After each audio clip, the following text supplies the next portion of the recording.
And that is universal. I talk to so many people, they say, absolutely, I don't trust people who would claim to talk about God. Irrelevance is another really common one that comes up in people I'm around. So pretty frequently people will say, you know what, I explored a faith tradition. If it's in a church setting, I read the Bible. I started at the beginning. I kept reading, and I'll tell you my own story of that a little later in the Seek course.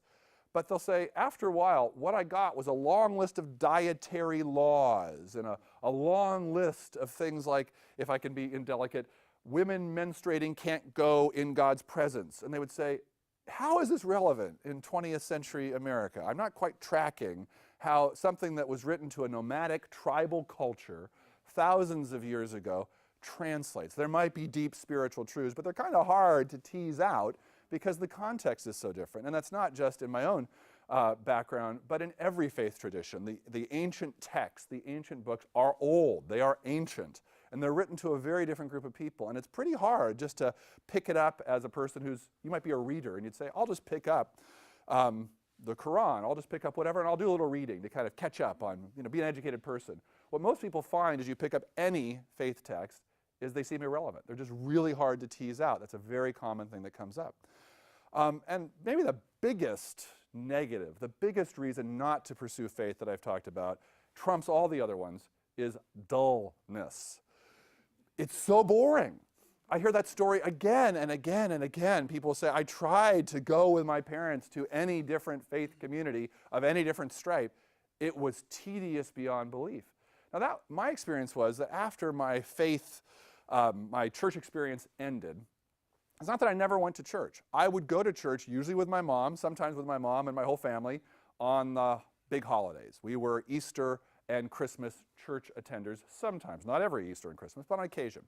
And my experience in going into those churches was not that I left thinking, those rotten, awful speakers, they're wrong, they're teaching lies. I wish I could have said that. That would have been like a good day. What actually happened to me was I thought, what on earth are you talking about? I can't tease out, what exactly is even the point you're making, which perhaps is your experience at the moment. So I'm, fair enough.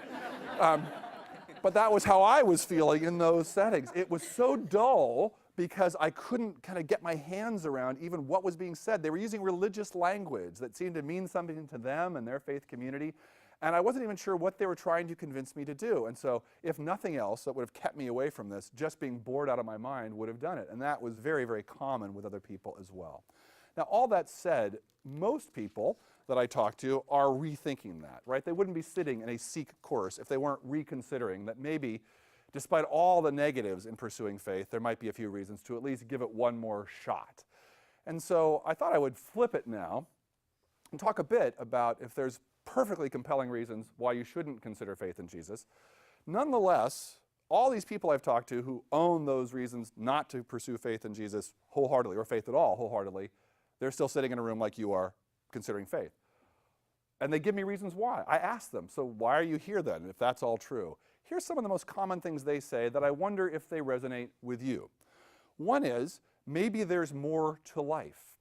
That's a pretty common one. Maybe people have tried things in their lives that just haven't quite taken. They've thought, my whole view of life was, here's how I'm going to be a happy person. I'm supposed to get good grades as a kid. Why? Because if I get good grades as a kid, I'll go to a good college. Great, and why do I even care if I go to a good college? Oh, because if I get good grades there, I'll get a good job. Okay, and what sort of job is that? Well, my father was a lawyer. So I thought, okay, I could join in with a law firm. And then it suddenly began to hit me. I read a book recently that talked about this syndrome called the high income wage slave. It's people who do things like go to law firms. Well, so now you're a junior lawyer. You've gotten your good grades, you've gotten to your good school, you've gotten into a good law firm, and now you win. It all pays off now. Well, no, it doesn't actually, because now you have to work hideous hours to try to become partner. You are now the person who's just slaving away for the firm, and if you want to kind of stay with this firm and keep this profession going, you better keep the work going. All right, well, you're working all these hours, but someday you'll be past that, right? Because someday you'll become partner. And then it's easy street.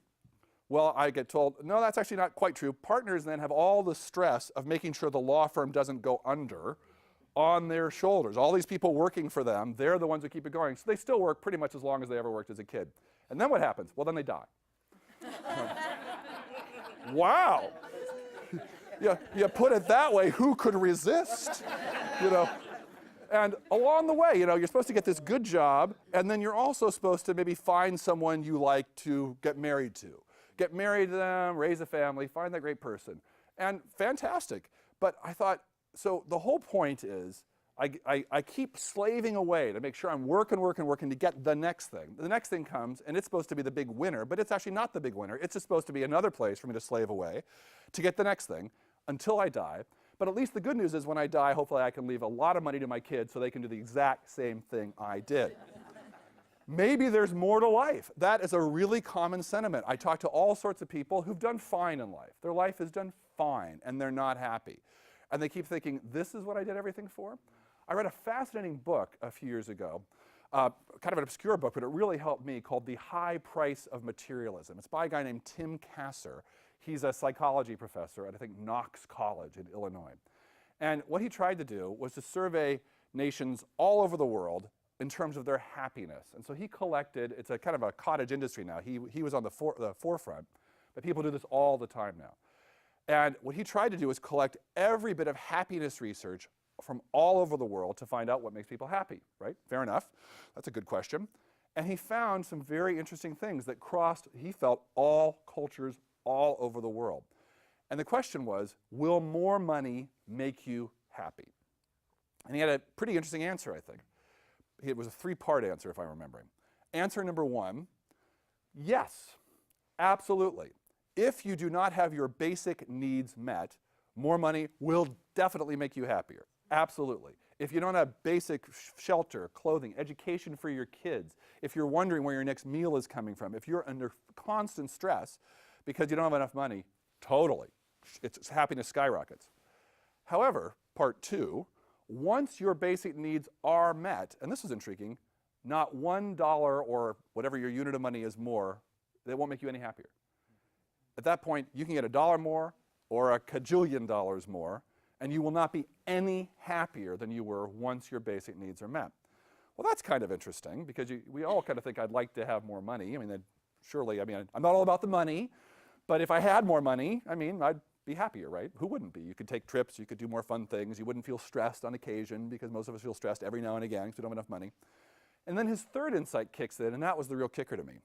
So part one, yes, basic needs definitely makes you happier to have more money. Part two, but after you have basic needs met, money doesn't do anything for your happiness. Part three was a desire to be rich, to use technical terms, positively correlates with misery. So if you just want more money, if your basic needs are met, you're statistically more likely to be miserable. I thought, well, heck, I'm a pastor of a faith community. I'm not in this, I can tell you, despite the fact that I'm on this wonderful set of videos, I'm not in it for the money. I would be an idiot if I were in this for the money. That would have been an unwise choice. And yet, do I hope secretly that somewhere out there I have some heretofore unknown uncle who will die, and I'm his only surviving relative, and he founded, like, Pepsi, Sure. Do I fantasize about this? Absolutely. And I think, oh, well, according to Mr. Kasser, I better watch it, man. I'm setting myself up for can we agree, a fairly unlikely hope? I'm still hoping. You can't take that hope away from me no matter what you say. I am hoping. But for that hope, I'm setting myself up to be miserable, a miserable person, because of that alone. So all that said, I found so many people I've talked to say, absolutely, that's exactly where my life's gone. Is there more to life? And they're not coming saying, oh, I want to be a person of faith, or oh, I want God or Jesus or whatever. They're just saying, I'm giving this another shot because I abandoned this early on for reasons we'll talk about before we're done here, and maybe I should rethink that because maybe there's more to life. Secondly, some people are a bit more intellectually minded, and what they're often asking is this question: what if the story of Jesus is true?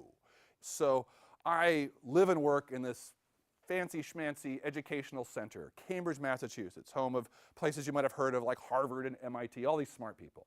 And I'd assumed if I got people into a room, as you lovely people are, and we started actually talking, which in SEEK courses we do in ways I'll describe before we're done, that what people would say is, I've got all these hard questions and I want to kind of nail you down on tough intellectual questions. But what I've actually found is people just want to know, for the most part, is there a God? How would I know? How might that make a difference in my life? And like, give me the goods.